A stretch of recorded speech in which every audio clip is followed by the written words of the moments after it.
암은 외부의 적일까요? 아니면 우리 면역 체계가 놓친 내부의 배신자일까요?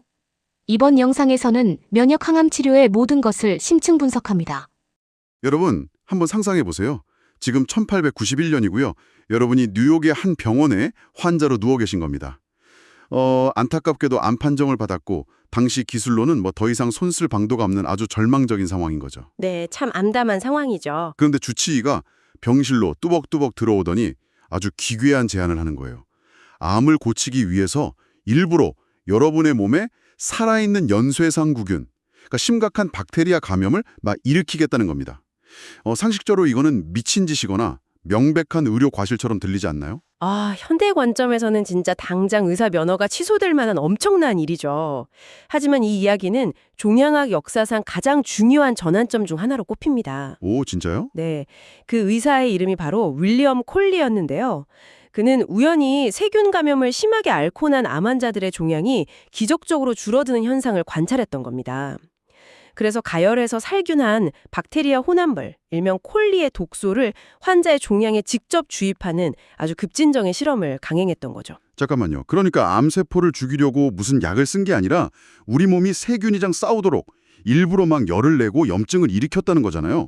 이게 도대체 어떻게 효과가 있었던 건가요? 사실 콜리 자신도 그 기전을 완벽하게 이해하지는 못했습니다.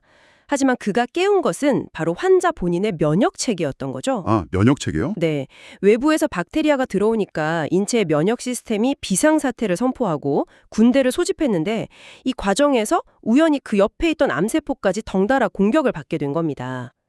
비록 그 당시 주류 의학계에서는 이단화 취급을 받았지만 이게 바로 오늘 우리가 아주 깊이 있게 파헤쳐 볼 주제, 면역 치료의 첫 번째 불꽃이었습니다. 와, 흥미진진하네요.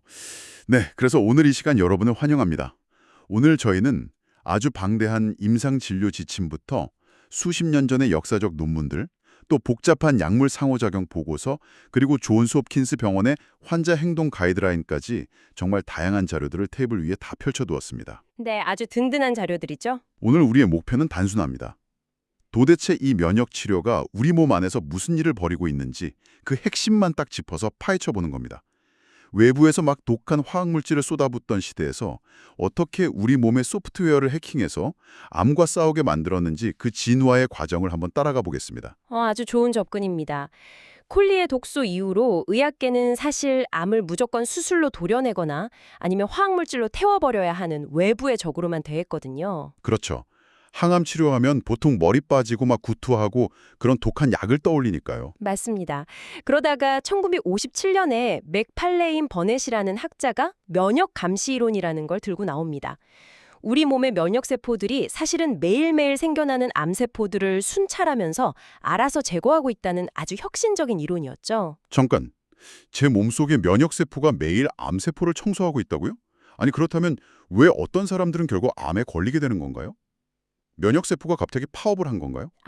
일을 안 한 게 아니라요. 암세포가 너무 교묘하게 진화를 해버린 겁니다. 바로 여기서 오늘 다룰 면역치료제의 기전이 등장하는데요. 흔히 우리가 면역치료제라고 부르는 약물들, 특히 가장 대표적인 면역환문 억제제의 작동 방식을 이해하려면 T세포라는 우리 몸의 특수부대를 알아야 합니다. 네네, T세포 들어봤어요. 암세포는 이 무서운 T세포를 피하기 위해서 아주 특수한 단백질을 표면에 만들어냅니다.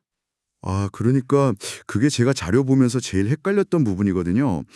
PD-1, PD-L1, CTLA-4 이런 알파벳이랑 숫자가 너무 많아서 머리가 아팠는데 그러니까 암세포가 일종의 가짜 신분증을 만들어서 T세포한테 들이미는 거군요. 나 정상세포니까 공격하지 말고 지나가 이러면서요. 와, 아주 직관적인 비유네요. 정확히 맞습니다. T세포에 있는 일종의 브레이크 버튼이 PD-1인데 암세포가 PD-L1이라는 가짜 신분증으로 그 브레이크를 꼭 눌러버리는 겁니다. 브레이크를 눌러버린다고요? 네, 그러면 T세포는 암세포를 눈앞에 두고도 아군인 줄 알고 공격을 멈추고 그냥 지나쳐버리는 거죠. 그래서 2011년에 본격적으로 승인되기 시작한 면역관문 억제제들은 바로 이 가짜 신분증을 찢어버리거나 T세포의 브레이크 버튼을 아예 뽑아버리는 약물입니다. 그러니까 약물이 암세포를 직접 죽이는 게 아니라 그 T세포의 눈을 가리고 있던 안대를 확 벗겨버리는 거네요. 그렇죠. 이 외에도 사실 면역 치료에는 크게 네 가지 방식이 있는데요. 방금 말씀드린 면역관문 억제제가 첫 번째고요.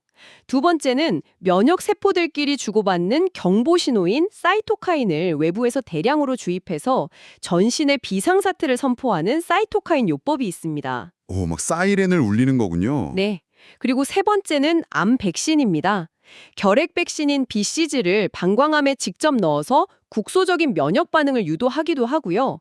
최근에는 환자 맞춤형 신생항원 정보를 담은 mRNA 백신도 활용되고 있죠. 와, 백신으로 암을 치료한다는 신기하네요. 그럼 마지막 네 번째는요? 네 번째는 입양 세포 치료 및 이중 특이 양체입니다. 많이들 들어보셨던 CAR-T 세포 치료가 여기 속하는데요. 환자의 면역 세포를 몸 밖으로 빼내서 암세포만 딱 찾아가도록 유전자 조작을 한 뒤에 다시 몸 속으로 넣어주는 최첨단 기술이죠.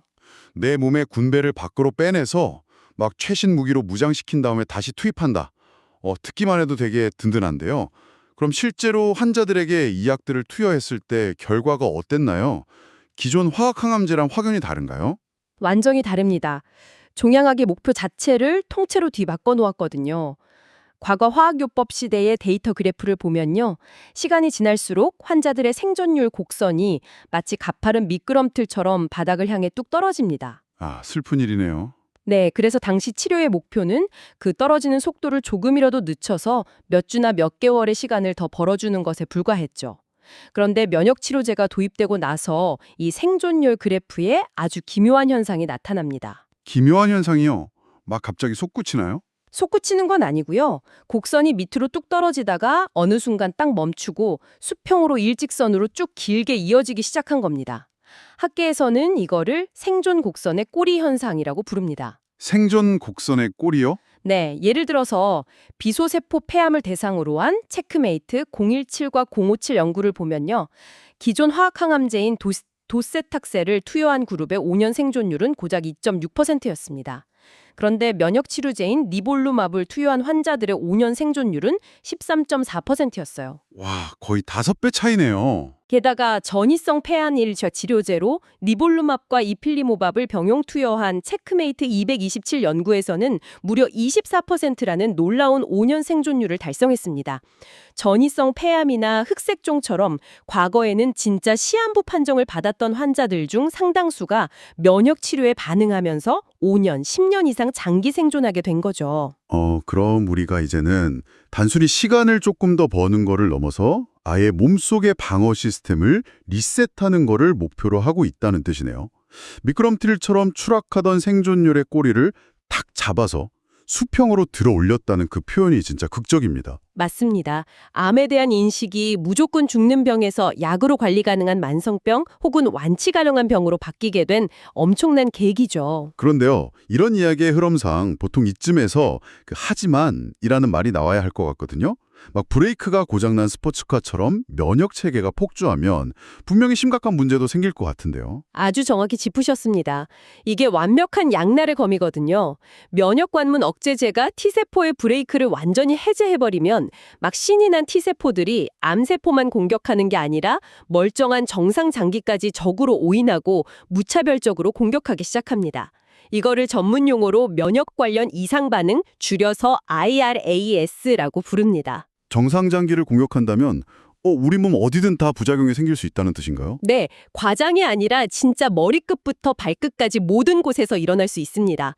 예를 들어 위장관을 공격하면 하루에 화장실을 수십 번씩 가야 하는 심각한 대장염이 오고요. 특히 CTLA-4 억제제에서 이런 위장관 부작용이 두드러집니다. 아이고, 엄청 고통스럽겠네요. 폐를 공격하면 기침과 심한 호흡 곤란을 유발하는 치명적인 면역성 폐렴이 올 수 있고 간염이나 갑상선 이상을 일으키기도 하죠. 심지어 뇌하수체 같은 내분비계를 공격받아서 기능이 망가지면 이거는 종종 영구적이라서 평생 호르몬 보충제를 먹어야 할 수도 있습니다. 와, 상상만 해도 무서운데요. 그런데 제가 자료를 읽다가 진짜 좀 이상하다고 생각했던 부분이 있어요. 그 피부에 나타나는 부작용 중에 백번증이라는 게 있잖아요. 네, 피부 색소가 빠지는 질환이죠. 네네, 막 피부가 하얗게 얼룩덜룩해지는 건데 흑색종이라는 피부암 환자한테 이 백반증 부작용이 나타나면 의사들이 오히려 그걸 보고 안심을 할 수도 있다고요? 아니, 부작용이 생겼는데 그게 오히려 약이 잘 듣고 있다는 청신호가 될 수도 있다니. 우리 몸의 면역 체계가 진짜 참 아이러니하네요. 겉보기엔 정말 모순적이죠. 환자 입장에서는 피부색이 변하니까 놀라실 텐데 그 기전을 들여다보면 아주 논리적입니다. 흑색종은 우리 피부의 색소를 만드는 멜라닌 세포가 암으로 변한 거거든요. 아, 멜라닌 세포요? 네, 면역 치료제를 맞고 T세포가 이 흑색종을 맹렬하게 사냥하기 시작하는데 워낙 공격적으로 멜라닌 관련 세포들을 파괴하다 보니까 그 주변에 있던 정상 멜라닌 세포들까지 같이 휩쓸려서 죽게 되는 겁니다. 그 결과로 피부색이 하얗게 빠지는 백반증이 오는 거죠. 아, 그러니까 피부가 하얗게 변한다는 건 지금 내 몸속의 특수부대가 멜라닌이라는 타겟을 아주 정확하게 인식하고 쑥대밭으로 만들고 있다는 명백한 증거가 되는 거군요. 맞습니다. 그래서 2018년에 미국 임상종양학회랑 NCCN이 최초로 면역 관련 독성 관리 지침을 공동으로 발표했는데요. 병용요법을 쓸 때 이런 장기 특이적 부작용 위험이 유의미하게 증가한다는 점을 강조하면서 독성 등급에 따라 치료를 중단하거나 면역을 억제하는 스테로이드를 투여하는 표준 절차를 확립했습니다. 잠깐만요. 여기서 제가 또 엄청난 모순을 발견했는데요. 어떤 부분이죠? 아니, 애써 비싼 돈 주고 약을 써서 면역 시스템을 막 억지로 깨워놨잖아요. 근데 부작용이 생겼다고 다시 면역력을 떨어뜨리는 스테로이드를 대량으로 쏟아붓는다고요? 그러면 암세포랑 맹렬하게 싸우던 T세포들도 다 잠들어 버려서 치료가 완전 물거품이 되는 거 아닌가요? 와, 그 질문이 종양학계에서도 가장 오랫동안 엄청난 논쟁이 되었던 아주 날카로운 지적입니다. 결론부터 말씀드리면 놀랍게도 그렇지 않습니다. 여기서 제일 중요한 건 바로 타이밍입니다. 타이밍이요? 네, 만약 환자가 면역 치료를 시작하기도 전부터 그러니까 베이스라인 상태에서 다른 이유로 스테로이드를 먹고 있었다면 치료 효과는 뚝 떨어집니다. T세포가 처음에 군대를 소집하고 무장하는 그 초기 준비 단계, 즉 프라이밍 단계를 스테로이드가 아예 막아버리기 때문이죠. 생존율이 확 떨어집니다. 아, 시작할 때는 쓰면 안 되는군요. 그럼 약을 맞고 나서 한창 뒤에 부작용이 막 터졌을 때 치료 목적으로 고용량 스테로이드를 쓰는 건 왜 괜찮은 거죠? 그때는 이미 면역 치료제가 몸을 들어가서 T세포들이 수백만 대군으로 증식을 하고 암세포에 대한 전투 태세를 완벽히 확립한 후이기 때문입니다. 이때 고용량 스테로이드를 투여하면 이미 전선에 단단히 배치된 베테랑 항종양 T세포 군단은 거의 타격을 받지 않아요. 오, 베테랑들은 끄덕었군요. 네, 대신에 그 정상 장기 주변에서 방관자처럼 막 날뛰면서 엉뚱한 염증을 일으키는 잔챙이 면역 세포들만 선택적으로 싹 가라앉히게 되는 효과가 있습니다. 와, 그거 진짜 신기하네요. 이거 약간 그거 같아요. 거대한 산불이 났을 때 소방관들이 맞불을 놓는 거 있잖아요. 종양을 태워버리고 있는 그 큰 불길, 그러니까 메인 T세포 군단은 그대로 활활 타오르게 내버려 두고 불필요하게 번져나가는 발밑의 잡초불길만 아주 섬세하게 총재해서 끄는 기술이군요. 네, 완벽하게 이해하셨습니다. 학계에서도 실제로 이 현상을 통제된 연소, 즉 컨트롤드 먼 가설이라고 부릅니다. 아주 섬세한 약동학의 세계죠. 다만 스테로이드 말고 우리가 일상적으로 흔히 먹는 다른 약들은 정말 조심해야 합니다. 어떤 약들이요? 특히 역류성 식도염의 환자들이 흔히 먹는 위산분비 억제제나 감기 걸렸을 때 먹는 항생제 같은 것들이요. 진료 지침을 보면 필수적이지 않은 위산분비 억제제 사용은 무조건 줄이라고 아주 강하게 권고하고 있습니다. 아니, 항생제야 뭐 세균을 죽이니까 그렇다 쳐도 위장약이 면역치료랑 대체 무슨 상관인가요? 전혀 연결이 안 되는 게요. 그게 바로 장내 미생물, 즉 마이크로바이옴 생태계를 파괴하기 때문입니다. 우리 장 속에 사는 유익한 세균들은 단순히 소화만 돕는 게 아니라 장막을 통해서 면역세포들과 끊임없이 대화하면서 면역력을 훈련시키거든요. 이걸 장폐축 혹은 장간축 이론이라고 부릅니다. 장이랑 폐가 연결되어 있다고요? 네, 위산 억제제나 항생제로 이 장내 환경을 황폐화시켜버리면 면역 체계의 통신망이 끊어져서 면역 치료제의 성공률이 급격하게 떨어집니다. 어떻게 보면 약물 상호작용의 나비 효과라고 볼 수 있죠. 와, 약을 먹을 때도 전신적인 생태계를 다 고려해야 하는군요. 자, 그럼 제가 지금 면역 치료를 받고 있는 환자라고 한번 가정을 해볼게요. 이 약이 나한테 잘 듣고 있는지 어떻게 하나요? 보통 암 환자들은 몇 달에 한 번씩 CT나 MRI 스캔을 찍어서 종양 크기가 줄었는지를 보잖아요. 네, 기존의 화학요법 시대에는 무조건 그랬죠. 레시스트 1.1이라는 기존 평가 기준이 있었는데 스캔을 찍어서 종양이 1mm라도 커졌으면 약이 안 듣네요. 치료 실패입니다. 당장 다른 약 씁시다 하고 바로 약을 바꿨습니다. 그런데 면역치료제를 쓰고 나서 첫 스캔을 탁 찍었을 때 종양이 이전보다 훨씬 더 커져 있는 경우가 종종 발생하기 시작한 겁니다. 헉, 진짜요? 아니, 제가 만약 환자인데 의사가 스캔 결과 보더니 아유, 종양이 2배로 커졌네요 이러면 저는 완전 엄청난 공포에 패닉에 빠질 것 같은데요. 당장 약 끊고 다른 방법 찾자고 난리를 치겠죠. 환자 입장에서는 뭐 당연한 반응이죠. 하지만 바로 여기서 진단의 패러다임이 완전히 뒤집힙니다. 영상에서 종양이 커진 건 맞는데 그게 암세포가 막 증식해서 커진 게 아닐 수 있다는 겁니다. 네, 암세포가 커진 게 아니라고요? 네, 아까 말씀드린 우리 몸의 군대, 즉 T세포들이 암세포를 죽이려고 종양 내부로 수만 마리씩 빽빽하게 침투해 들어가서 거기서 일종의 격렬한 전투가 벌어지며 염증으로 인해 종양 부위가 일시적으로 퉁퉁 부어오른 상태일 수 있는 거죠. 아, 그러니까 적군이 늘어난 게 아니라 내 아군이 그 지역으로 엄청나게 파병을 가서 영토가 막 팽창한 것처럼 보인다는 거네요. 환자 입장에서는 억울할 뻔했어요. 정확합니다. 이를 의학 용어로 가성 진행, 즉 가짜로 진행된 것처럼 보인다고 합니다. 그래서 예전의 잣대로 무조건 약을 끊어버리면 기적적으로 완치될 수 있었던 환자의 기회를 그냥 허공에 날려버리는 꼴이 됩니다. 평가 기준 자체가 아예 바뀌어야만 했네요. 네, 그래서 의료계는 아이레시스트라는 면역치료 전용 평가로를 새롭게 도입했습니다. 종양이 커 보인다고 즉각 중단하는 게 아니라 4주에서 8주 정도 더 약을 쓰면서 기다렸다가 다시 스캔을 찍어서 진짜로 커진 건지 아니면 가성 진행이었는지를 재평가하는 거죠. 겉보기에만 의존하면 진짜 큰일 나겠네요. 그럼 스캔 말고 내 몸속 상황을 객관적으로 알려줄 수 있는 다른 지표는 없나요? 최근에는 혈액 검사로 암세포가 깨질 때 흘러나오는 순환 종양 DNA, 즉 ctDNA의 조각들이 줄어드는지를 직접 확인하기도 하고요. CA나 CA19-9 같은 종양 마커 수치가 안정화되는지를 보기도 합니다. 하지만 더 놀랍고 중요한 지표가 하나 더 있습니다. 오, 뭔데요? 바로 환자 보고 결과, 즉 PROMS라는 건데요. 환자가 스스로 요즘 밥맛이 좀 도네요. 기침이 줄었어요. 피로감이 확실히 덜해요. 라고 말하는 통증 감소나 피로도 변화 같은 주관적 증상들을 데이터로 수치하는 겁니다. 면역치료에서는 이 환자의 목소리가 스캔 결과 못지않게 치료의 향방을 예측하는 아주 객관적이고 강력한 지표로 활용됩니다. 와, 환자의 일상적인 느낌 자체가 의학적 데이터가 된다는 게 참 인간적이네요. 그렇다면 환자가 일상에서 할 수 있는 일도 엄청 많겠어요. 오늘 분석 자료 중에 그 존스 홉킨스 병원에서 나온 면역치료 닉 폐암 환자를 위한 5가지 필수 건강습관 가이드라인이 있었잖아요.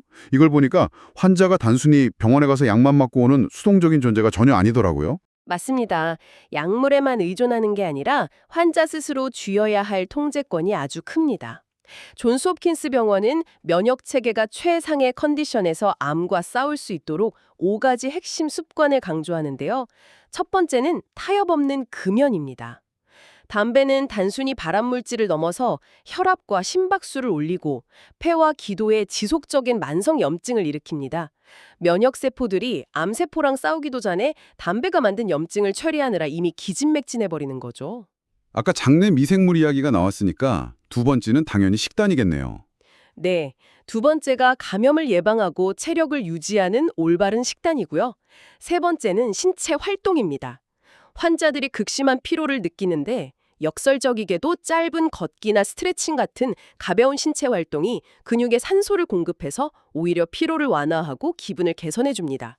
움직여야 낫는다는 거군요. 그럼 네 번째랑 다섯 번째는 뭔가요? 네 번째는 정신건강과 정서적 지원을 위한 지원군 확보입니다. 고립되지 않는 게 중요하죠. 그리고 마지막 다섯 번째가 가장 중요한 적극적인 치료 관리입니다. 적극적인 치료 관리라면 아까 의사가 알려주지 않은 부작용을 예민하게 스스로 캐치하는 걸 말하나요? 바로 그겁니다. 가이드라인에 따르면 부작용을 추적하고 의료진과 끊임없이 소통해야 하는데요. 특히 환자는 외부 병원 진료 시 자신이 면역 치료제를 맞고 있다는 걸 알리는 응급카드를 반드시 지갑에 소지해야 합니다. 아, 응급카드요? 네. 만약 환자가 주말에 갑자기 38도 이상의 고열이 나거나 극심한 복통이나 힐변, 심한 호흡곤란이 와서 동네 일반 응급실에 갔다고 가정해보죠. 그곳의 응급실 의사가 이 환자가 면역 치료 중이라는 사실을 모르면 열이 나고 배가 아프니까 일반적인 세균성 장염이나 폐렴으로 오해하고 아까 말씀드린 항생제를 대량으로 쏟아부을 수 있습니다. 헉! 아까 항생제 쓰면 장내 미생물 다 파괴돼서 치료 망친다고 하셨잖아요. 진짜 필요한 건 면역 부작용의 그 불길을 가라앉히는 맞불 작전용 스테로이드인데 엄한 항생제를 부어버리면 끔찍한 결과가 나오겠네요. 그 카드 한 장이 완전 생명줄이 될 수 있군요. 네, 생명줄 맞습니다. 약물이 몸 안에서 치열하게 화학 전쟁을 벌인다면 환자는 일상에서 올바른 식단과 날카로운 관찰력으로 그 전쟁의 보급로를 지키는 사령관 역할을 하는 겁니다. 결국 환자 스스로의 생활 습관과 멘탈 관리가 이 정밀한 면역 시스템을 뒷받침하는 핵심 토대인 셈이죠. 그렇군요. 아, 그리고 아까 자료를 보니까 최근 연구 방향에 대해서도 아주 흥미로운 내용이 있던데요. 지금의 면역 치료제들도 단점이 있잖아요. 네, 반감기가 짧다거나 제조가 너무 복잡하다거나 하는 현재의 난제들이 분명히 존재합니다. 그래서 이걸 극복하기 위해서 최근 체내에 mRNA를 주입하는 최첨단 기술이 연구되고 있죠. 아, mRNA면 우리가 코로나 백신 맞을 때 많이 들어본 그 기술 아닌가요? 맞습니다. 체외에서 힘들게 항체를 만들어서 넣어주는 게 아니라 mRNA를 주입해서 환자의 몸 자체를 아예 항체 생산 공장으로 만들어버리는 겁니다. 내 몸 안에서 이중 특이 항체, 즉 바이TS를 직접 생성하게 하는 기술인데 최근 임상에서 아주 괄목할 만한 성과를 내고 있습니다. 와, 내 몸이 스스로 무기 공장이 된다니 앞으로의 미래 전략이 정말 기대되네요. 네, 오늘 정말 밀도 높은 대화였습니다. 우리는 1891년 콜리가 박테리아를 찔러 넣었던 투박한 실험에서 시작해서 암세포의 가짜 신분증을 찢어버리는 기전, 장기 생존 곡선의 꼬리를 평행하게 들어올린 역사적 데이터들, 그리고 부작용이라는 산불을 다스리는 통제된 연소 맞불 작전까지 면역 치료의 모든 것을 아주 깊이 있게 해독해봤습니다. 네, 방대한 내용이었는데 아주 정리가 잘 된 것 같습니다. 청취자 여러분, 오늘 심층 분석을 마무리하면서 제가 이 질문을 한번 곰곰이 생각해 보시길 권하고 싶습니다. 우리는 지난 수십 년간 암을 치료하기 위해서 외부에서 얼마나 더 강력하고 막 독한 무기를 폭탄을 만들어서 우리 몸에 투하할 것인가에만 몰두해봤잖아요. 그렇죠. 항상 더 센 약을 찾았죠. 하지만 오늘 살펴본 이 면역 치료의 진화, 그리고 최신 mRNA 기술의 흐름을 보니까 문득 이런 생각이 듭니다. 미래의 암 치료는 세상에 없던 전혀 새로운 독약을 발명하는 게 아니라 단지 이미 우리 몸 안에 존재하는 그 완벽한 방어 시스템의 올바른 소프트웨어 업데이트, 그러니까 정확한 암살 명령어만 다운로드해주는 방식으로 완전히 바뀌지 않을까요? 아주 훌륭한 통찰이네요. 네, 외부의 무기 대신 우리 몸이 스스로를 치유하는 능력, 그 내재된 방어력의 한계는 과연 어디까지일지 여러분도 일상 속에서 한번 재미있게 상상해 보시기 바랍니다. 오늘 더 딥다이브는 여기까지입니다. 여러분의 지적 호기심이 시원하게 채워지셨길 바라고요. 끝까지 함께해 주셔서 감사합니다.